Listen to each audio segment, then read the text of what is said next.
Joins us now from the United Nations. Rick.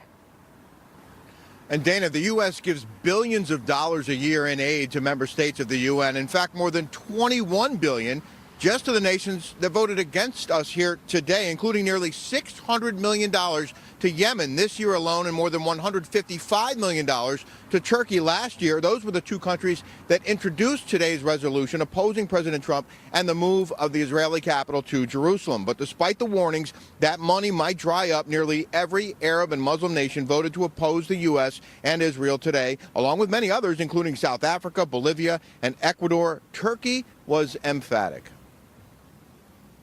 This is bullying, and this chamber will not vote to do that. It is unethical to think that the votes and dignity of member states are for sale. Let me put it in this way. We will not be intimidated. You can be strong, but this doesn't make you right. Here is the list of nations that stood with the U.S. today: Guatemala, Honduras, Israel, Marshall Islands, Micronesia, Nauru, Palau, and Togo. That's it, Dana. So, I tweeted earlier that the most Googled thing today was, where is Nauru? So what happens now, Rick? Now that this vote is over, does everybody just go about their business? Well, the ball's in the president's court. He said yesterday, let them vote against us. We'll save a lot. We don't care. The question is, how will he follow through, and when might he follow through? The U.S. ambassador to the UN, Nikki Haley, made it clear that a vote by the UN won't stop the move of the U.S. Embassy from Tel Aviv to the Holy City, that it's the U.S. right to do that, and also our government's choice on where and how to distribute financial assistance. Not surprisingly, perhaps, the strongest words we heard today were from the Israeli ambassador to the UN. Those who support today's resolution are like puppets. You are puppets pulled by the strings of your Palestinian puppet masters. You are like marionettes forced to dance while the Palestinian leadership looks on with glee. I spoke to the ambassador a short time ago, Dana, and he pointed out, in addition to the 35 nations that abstained, 21 just didn't show up. So he took that as a pretty good sign, in fact, that Israel has more support than it might appear. Possibly so. All right, Rick Leventhal, thank you so much. For more on this, we bring in former United States Ambassador to the UN, John Negroponte. It's good to see you, sir. Remind me, why had the United States not taken this formal step of recognizing Jerusalem and trying to move the embassy before now? Well, I think Congress passed legislation back in '95 dictating that that should be the case. Mm-hmm.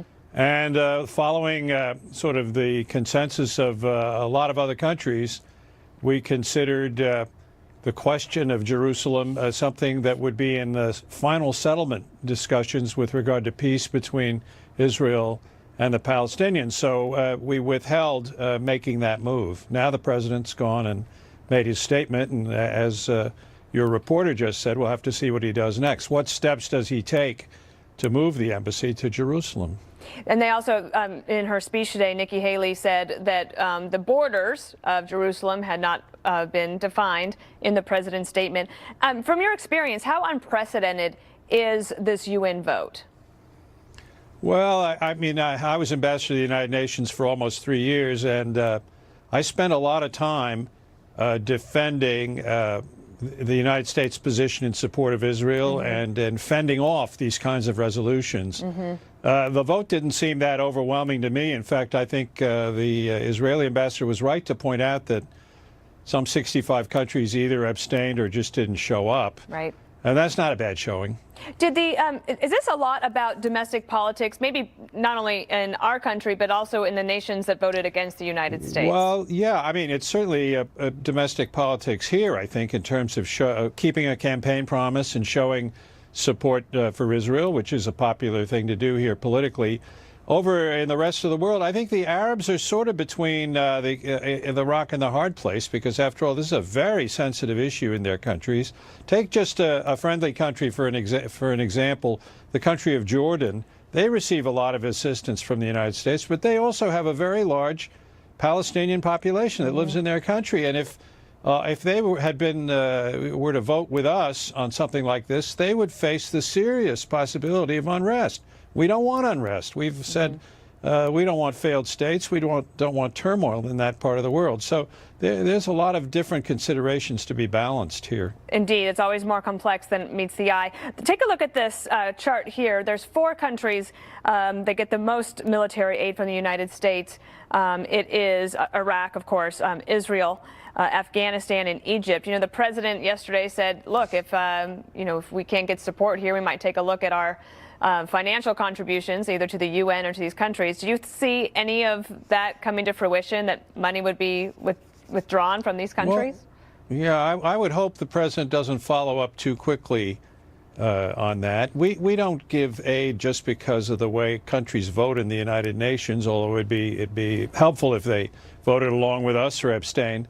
We do that kind of thing out of our own national self-interest, and because, as many of the people who have been involved in the war on terror will tell you, we don't want to see failed states. We don't want to see ungoverned spaces. We don't want to see instability in that part of the world, which others can then prey upon. So this aid is given in the national security interest of the United States. It occurred to me that they probably thought they could get money from places like China or Russia if it wasn't coming from the United States. Well, but that's a risk, too. That may not Right. be such a good thing, because if they do come in and give aid, it'll be another way of their increasing their influence at our expense. Okay, a last question, maybe kind of a fun one. Why did Nauru vote with us? They've done that for years. I always watched that back 10, 15 years ago when I was at the UN. Some of these Micronesian states out there in the Western Pacific consistently have voted with us, including Nauru. Well, we appreciate them, absolutely. Absolutely. Ambassador Negroponte, thank you so much. It's good to see you. We do indeed. Thank you. Lawmakers on Capitol Hill are expecting a long night tonight as they try to avoid a government shutdown. We've been here before. But first, House and Senate Republicans signing the tax bill today, officially enrolling the historic legislation before sending it to the president's desk for his signature. Peter Doocy is live on Capitol Hill. Peter, are lawmakers any closer to votes on a temporary budget? In the House, Dana, they are taking a big step toward a final vote. We think about 4 hours from now. Right this second, they are having a procedural measure right now that is before lawmakers where they can set the parameters for eventual passage, they hope, Republicans hope, of this temporary budget. And if they are able to keep things funded until January 19th, which is what they're trying to do, the Children's Health Insurance Program would be funded from now until then. The FISA court would stay in business now until then, so law enforcement would still be authorized to spy on people in the states. And there would be a small boost to Pentagon funding. My thoughts are that we should continue to work on the budget, and under no circumstances should our Democratic colleagues vote in any way, shape, or form to shut government down. I hope they vote with us today, Harris. I intend to vote yes. I want to make sure governmental funding continues, particularly paying our troops in the field as we approach the Christmas holiday. After all, Harris, our young men and women are fighting for us abroad. As we celebrate Christmas here at home, the least we can do is fund the government. Democrats, meanwhile, have spent most of their time in front of microphones today talking about the DREAM Act. They want an extension, but it's not happening by the end of this year. In fact, they are upset that they haven't really been consulted on anything meaningful in 2017. We think we need to deal with the VA. We think we need to deal with FISA. But we need to deal with them in a constructive, bipartisan way. And if we don't look to us for help, because we're not included. We're shut out as the tax bill. And not one Democrat is expected to vote for this temporary budget in the House or the Senate. Dana. Earlier today, I talked to my mom. She's concerned about children and health insurance, and I assured her, Mom, it's going to be fine. Can I keep my promise to her, Peter? Because it's going to the Senate. Do you expect any problems there? It doesn't sound like the Senate plans to make any changes to whatever the House sends over later. The big question, though, is if the House can actually get enough Republicans in the majority all on the same page to back this budget to send it across the Capitol. If they do, it is expected to be a late night, but no major changes, at least not the way that things are looking right now. Okay. Dana. Well, Mom, you heard it here from Peter Doocy. Thank you so much. So Democrats back away from a government shutdown threat over Dreamers, while Republicans search for a compromise on defense spending. Reaction ahead from California Congressman John Garamendi. The race to nail down a temporary spending bill before tomorrow's deadline for a government shutdown is facing Republican resistance over defense spending, while Democrats dig in their heels on domestic issues. Watch. This week, let's dispense with the arbitrary standard, as we did earlier this year, and provide our warfighters with the funding they need to accomplish the task that we put before them. But the Republicans decided that tax breaks for the wealthiest 1% were more important than addressing the crises in the lives of the American people. Joining me now, California Congressman John Garamendi, a Democrat who deals with defense and domestic issues as a member of the Armed Services and Transportation and Infrastructure Committees. Sir, thank you for being with me today. Thank you. Tell me, what are your sticking points on this spending bill? Well, I think you just heard the fundamental problem is that we just spent $1.5 trillion on a tax break for the super wealthy and for America's biggest corporations. So the money's gone. It's about a couple $100 billion a year that will not be available to fund anything in the coming year. That's 2018. And so we really have to be very, very careful how we pick and choose what it is we're going to do. Certainly the military is absolutely important. However, in that military appropriation, which, by the way, was never worked out with the Senate, that's the House version of the appropriation, never negotiated with the Senate at all. And the word I have is the Senate goes, no, we're not going to accept the House version on that appropriation. So that's really an underlying and, frankly, a fundamental foundational problem on the defense appropriation. The rest of it has to do with certainly the Children's Health Insurance Program. Mm-hmm. It is funded under the continuing resolution for 2 months. But keep in mind, it's an insurance policy, so you have to pay up front. And so I presume that the states are going to have to front the remaining 10 months up front and then hope that Congress comes through later with the remaining 10 months of that bill. So I know that I don't think anybody really wants a government shutdown. NBC, Wall Street Journal did a poll, and they asked, who would you blame, the Republicans or the Democrats, if there's a shutdown? Well, it's split pretty evenly. 31% would blame the Republicans, 29% would blame the Democrats. From your perspective, and you're looking at transportation and infrastructure, how is the Congress going to find the money to try to do something big next year, given that we just did the tax cut? I'm reminded of that movie, Show Me the Money. Mm-hmm. It's gone. You just gave the money to the top 1% of Americans, 83%. Well, there's disputes about that, but no, that's a fact. 83% of it went to corporations and the 1%. So it's gone. Whether it went there or anyplace else, it is gone. So how do we fund infrastructure? Yeah. Big problem. We won't be able to do it. And at the same time, you've got the military, the demands for the military. What is very clear. And you have a Congress that hasn't been able to tackle discretionary spending and the entitlements that squeeze that out. But well, that's precisely where the Republicans are going to take us. Mr. Ryan has been very clear. He is going to go after Social Security, Medicare, and Medicaid. And in fact, Medicare is already lined up, absent a clause in this continuing resolution, which may or may not survive, is a $25 billion immediate hit on the Medicare program. I think the Social Security and Medicare, I think they were setting aside. But let me ask you about messaging on the tax bill, because so the Republicans had this big victorious moment yesterday at the White House, and right on the heels of that, almost as they're speaking at the White House, several companies made big announcements. AT&T, Comcast, and the Fifth Third Bancorp. They're planning to give employees either bonuses. CVS and FedEx say they are planning to hire more workers. The Bancorp and Wells Fargo increasing minimum wage to $15 an hour. This is all right before Christmas, all of this news. Sure. Do you think the Democrats are sort of missing an opportunity here to have been a part of something that people might see as beneficial to them? Well, certainly in the short term, these are going to be very helpful. There's no doubt about it. I would keep in mind that there is a $15 minimum wage in Wells Fargo's hometown at San Francisco. So basically in that community and in many others across the nation, they're simply obeying the law. But it's all good. Now, the question is, they've already sitting on $2.5 trillion of cash, the top 500 corporations in America. Why didn't they spend that?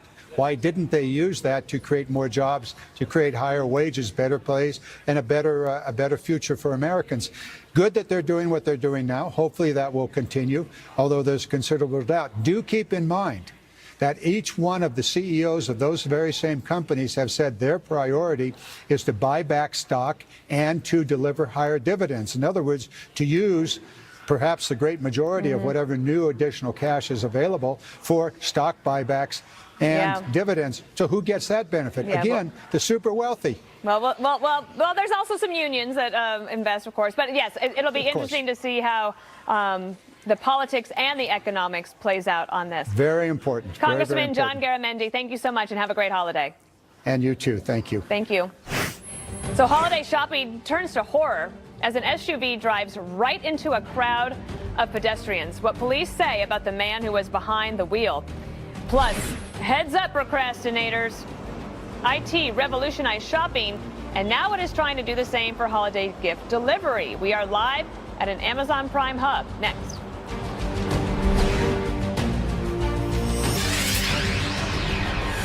Holiday shoppers terrified as an SUV slams into a crowd today in Melbourne, Australia. It happened outside an iconic railway station. 19 people hurt. Police say there is no evidence it was an act of terrorism, and there is no ongoing threat. The 32-year-old driver was arrested at the scenes. Authorities say he is an Australian citizen of Afghan descent with a history of drug use and mental illness. Calling all procrastinators, Amazon Prime is vowing to get your holiday gift delivered in just 2 hours after you order it in many markets, New York City included. Thank goodness, I might need to use it. Fox Business's Deirdre Bolton is live at the Amazon Prime hub in Manhattan. Deirdre, is it busy? Hey, Dana. No, it is definitely hopping here. And as you said, procrastinators and Prime members should rejoice because you can order anything that you may have forgotten that you're running low on. Christmas wrapping paper, light bulbs, extension cords, batteries, a forgotten gift for a niece or a nephew, just until 9 p.m. And then in Manhattan, it can be delivered to you by 11:59. That is the last possible second that you can have an Amazon delivery person show up at your door. Dana, a little bit more on the details about this hub. There are 50 of them across the country, 9 different countries, and it's about 30 to 50,000 square feet per hub. So this place is huge. I want to show you when you place an order. Let's say you're home on the 24th, you want eggnog, you don't have eggnog, you put in an order through Amazon, the person working gets the order on this kind of scanner, then goes over, prints off a ticket, the ticket ends up going on one of these bags, and then because we are in New York City, either by bike, by cab, by bus, by car, you will get your item. So Dana, a lot going on here. Of course, as you can see, there are people already getting ready for your holidays. So essentially, you just put your zip code in, and then you get an inventory list of the items that are available in your area. So I have seen it at work. It is pretty cool. Just for you to know, Dana, in the meantime, back to you. Deirdre, you strike me as the kind of person that would never need to use this. Like, you're totally prepared and all ready to go? Ha, ha, ha, ha, ha. Is that a loud enough laugh? I am probably going to be using this around 8:30 to 9 p.m. on Christmas Eve. They have said, actually, eggnog, batteries, extension cords, lights. Those are big sellers. Year-round, though, a little bit more traditional or mundane household items like paper towels. That's what a lot of people go for on a regular basis. But as we know, the 24th is a little special. It is definitely. All right. Well, Merry Christmas to you. Thank you so much. Defense Secretary Mattis visiting Guantanamo Bay, the first Pentagon chief to do so in 16 years. So where do things stand with the terror detainee prison that former President Obama wanted to close? And Republicans celebrating the passage of tax reform. We are live at the White House. Plus, our panel breaks down the administration's successes and failures from year one.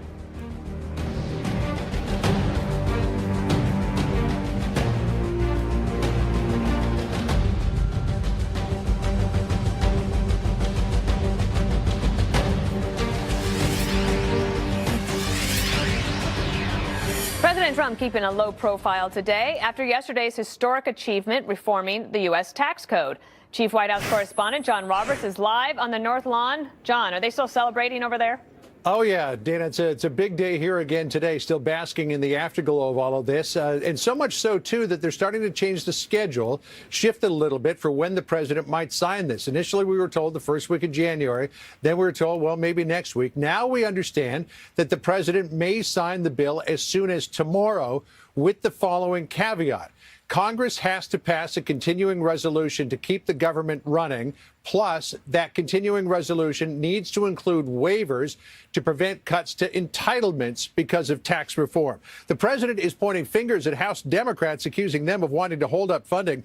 In a tweet a little while ago saying, quote, House Democrats want to shut down for the holidays in order to distract from the very popular just passed tax cuts. House Republicans, don't let this happen. Pass the CR today and keep our government open. A little while ago here on the White House driveway, Press Secretary Sarah Huckabee Sanders said that passing the CR is a no-brainer. Listen here.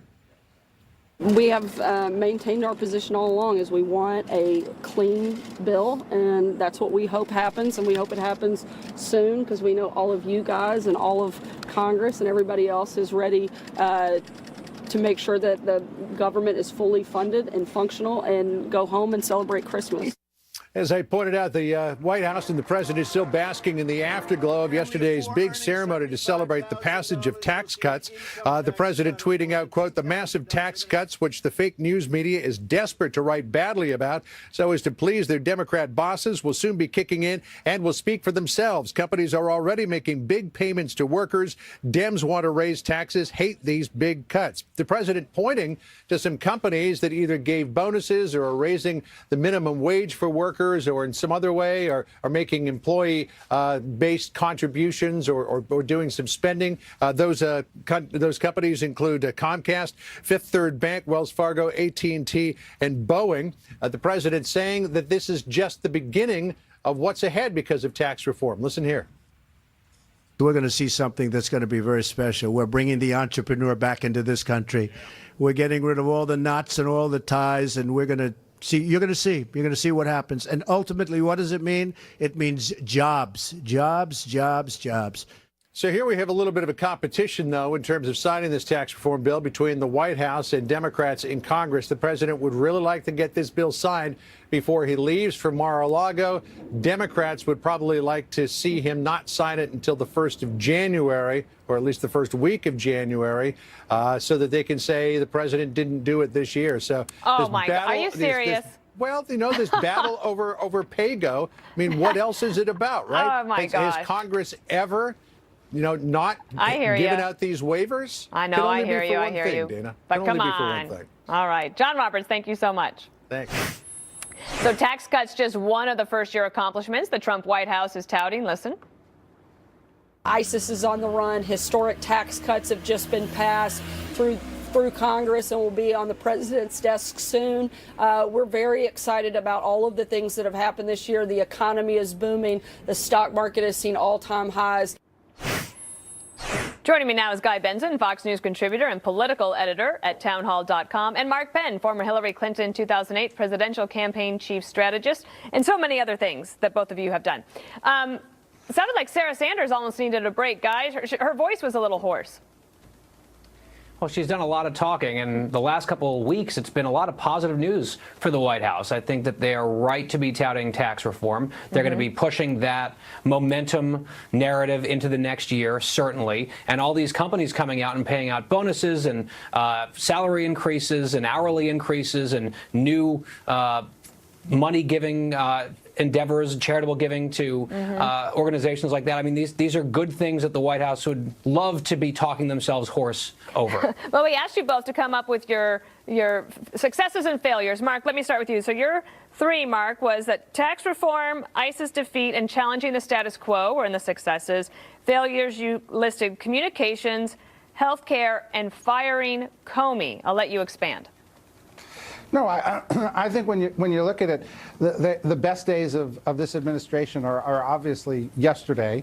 And they've come across now with tax reform. I think the crushing of ISIS was really a significant accomplishment. And I think Trump has shaken up the status quo with moves like moving the capital to Jerusalem when other presidents talked about it, but didn't really do it. On the other hand, his ratings are a wreck. The communications has been a disaster. I think Sanders has rescued the communications from round one, which was a double disaster. But they tend to lose the spin on almost everything. Firing Comey kicked off Mueller was a complete disaster. Whoever kind of planned out that move, and of course, healthcare was a trade wreck as well. So it certainly has had its shares of negatives and a lot of climbing to do with the American public because they're stuck at about 40%, and that is not where you want to be when you're running the White House. And then, Guy, you say that your accomplishments, you listed judges. We've been hearing a little bit more about that. And then the economic 1-2 punch of tax reform, and something you don't hear much about because it's hard to describe is the deregulation piece. And then number 3, you said standing up for American interests, whether it be in regard to helping Israel, going against Iran and defeating ISIS. I'll let you have a few words. Yeah, and on those 3, we've seen evidence of it in the last week or 2. A lot of judges have been confirmed, 12, I believe, to the Circuit Courts of Appeals, hugely influential. These are strong conservative nominees who have been confirmed. A few of the misfires have withdrawn their names. And, of course, Justice Gorsuch being a giant win on that front for conservatives. And then on the economic front, you talked about it, tax reform plus deregulation. That's huge for the economy. And then standing up for U.S. interests. Just today, a shining example at the United Nations and Nikki Haley. I'm just going to, we don't have to go over all of these. You say the failures being ongoing unpresidential behavior, like the trolling and and you said petty insults, the response in Charlottesville, and then initial rollout of travel ban. All of those things, though, kind of eclipsed by the end of the year here. Let me ask you one other thing before I let you both go. Karl Rove has an op-ed today in the Wall Street Journal talking about President Trump, and apparently there's some desire on behalf of his aides that he traveled extensively to hold rallies to help in the 2018 midterm campaigning. And also, at the same time, we saw today a report that Hillary Clinton is thinking she might want to try to help in the 2018 midterms. Mark Penn, what do you think? Help or hurt for either of these two to get involved? Look, I think if you're president, I think you're better off being in the White House rather than being in politics. And I think for Hillary Clinton, she's got to decide, does she want to get back in politics, in which case she should do it. And if she's out of politics, it's time for her to kind of take a different role and begin to build back the mutual respect that everybody, I think, would have for her if she got out of politics. Do you think that Democrats would prefer that she not stay in? Oh, I think Democrats at this point, you look at her ratings, they're the lowest of her history. They're actually below Trump's by about 5 or 6 points. This is not really the time to roll her out on the campaign trail by any means, although she'd do well in core Democratic areas, do well with revving up some turnout. But really, if she wants to go back into politics, she should do it. And if she doesn't, it's time for another role. Guy, we only have a couple of seconds, but I imagine that you would like it if Hillary Clinton hit the campaign trail in 2018. Yeah, the Republican Party should put her on the payroll and drop to their knees and pray that she campaigns across the country for Democrats. President Trump, by the way, should go targeted places: North Dakota, Indiana, Missouri in particular, and West Virginia, where he's very, very strong with Democratic incumbents who are very vulnerable, places that he's popular still. Well, good advice from you both, of course. Have a happy holiday. Guy Benson and Mark Penn, thanks so much. Thanks, Dana. President Trump giving the green light to arms sales to Ukraine, drawing anger from some Russian officials. The move is a break from the Obama administration, which rejected sending weapons to the Ukrainians. Lucas Tomlinson is standing by at the Pentagon. What does all of this mean, Lucas? Dana, in effect, the Trump administration is ending the arms embargo on Ukraine, allowing them to purchase small arms from U.S. companies. But the U.S. government will not be supplying the weapons. Still, the decision was applauded today on Capitol Hill.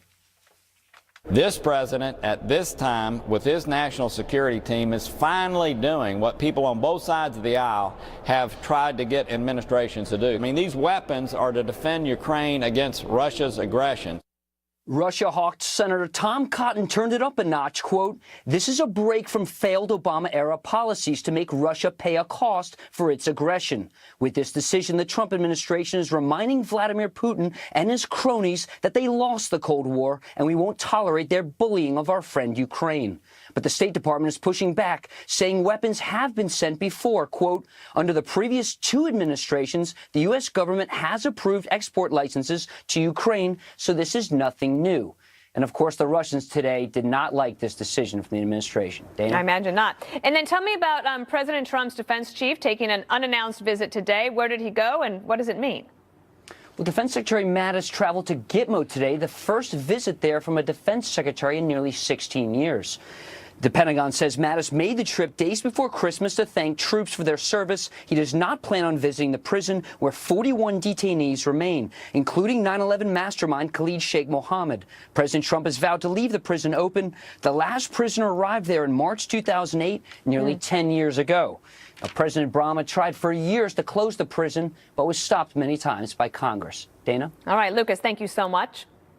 There's another North Korean soldier making a run for South Korea.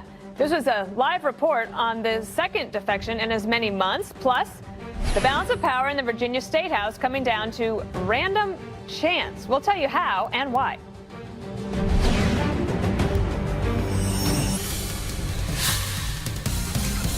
I'm Trace Gallagher in for Shepard Smith. Lawmakers could be in for a long night on Capitol Hill. The clock is ticking to keep the government running past tomorrow. And our senior producer on Capitol Hill, Chad Pergram, says things in the Senate are a little bit murky right now. Plus, we're getting a look at how some companies report they are spending as a result of the Republican tax plan.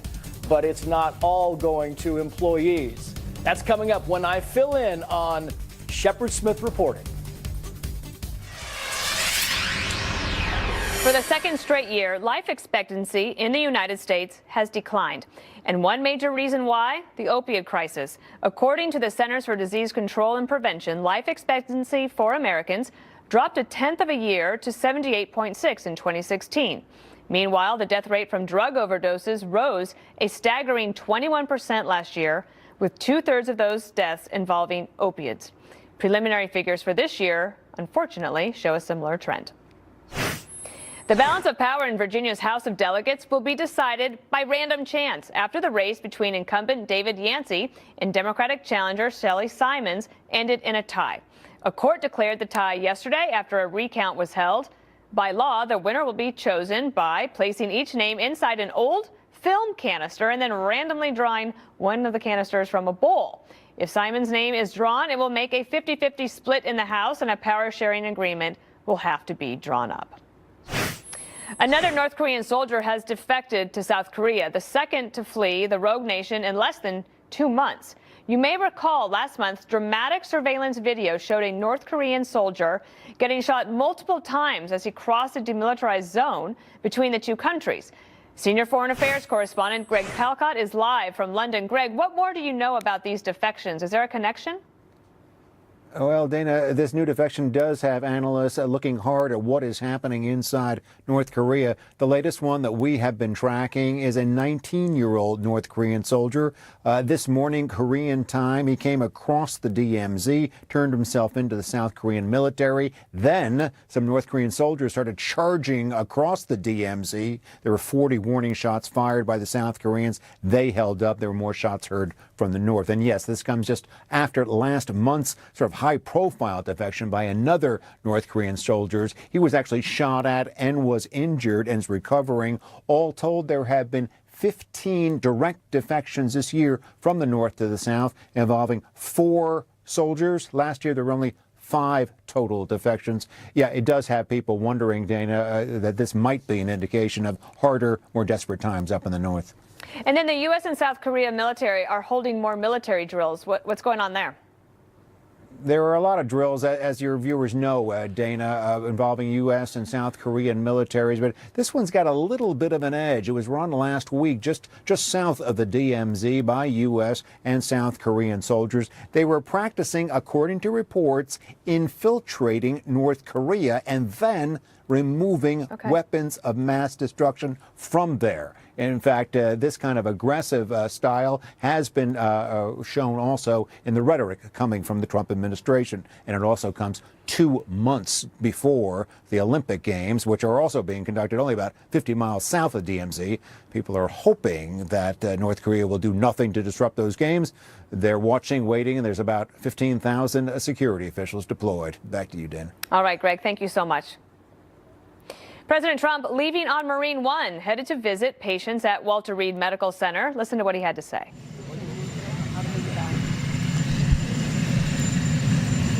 Merry Christmas to everybody. I'm heading over right now to Walter Reed Military Medical Center and say hello to some of the bravest people anywhere in the world. They're great people. I'll be coming back right after that. We'll be over there for a while, but we're just going to wish them a Merry Christmas, a Happy New Year, and we love those people. Thank you. Mr. President, what about the UN vote? What about the UN vote, Mr. President? Mr. President, what about the UN vote? President Trump declining to take questions today and heading up to visit patients at Walter Reed, and no doubt they will be very glad to see him, as will all the medical workers up there. So we will keep an eye on that. Actor Gary Sinise is reaching out to families of fallen soldiers in a new way, and helping veterans is also a cause close to the heart of my next guest, a familiar face to some of you, who joins me next to talk about that and her new book.